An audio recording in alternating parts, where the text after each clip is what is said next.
Update करेंगे। हुकूमत पंजाब का तेजाब गर्दी की रोकथाम के लिए मिसाली इकदाम सामने आया है। बगैर लाइसेंस तेजाब की फरोख्त नाकाबिले जमानत जुर्म करार दे दी गई है।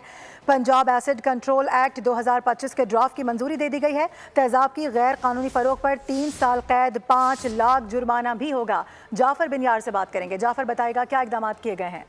जी बिल्कुल, पंजाब हुकूमत की जानिब से तेजाब गर्दी की रोकथाम के लिए बड़ा इकदाम किया गया है। पंजाब एसिड कंट्रोल एक्ट 2025 के ड्राफ्ट की मंजूरी दे दी गई है। नए कानून में बगैर लाइसेंस तेजाब की फरोख्त को नाकाबिले जमानत जुर्म करार दे दिया गया है। पंजाब में तेजाब की गैर कानूनी फरोख्त पर 3 साल कैद 5 लाख जुर्माना होगा। लाइसेंस के बावजूद फरोख्त में लापरवाही बरतने पर 2 से 5 साल कैद और 2 से 10 लाख रुपए जुर्माना होगा। नए कानून के मुताबिक तेजाब गर्दी के शिकार अफराद को मुआवजा भी दिया जाएगा। इसके अलावा तेजाब की पैकिंग, नकलो हमल और फरोख्त के दौरान कंटेनर पर एहतियाती तदाबीर वाज़िया दर्ज करना लाजम है। इसके अलावा कानून के मुताबिक पैकिंग पर तेजाब की किस्म, हजम, मिकदार इस हवाले से आगाह करें। जाफर, बहुत शुक्रिया आपका।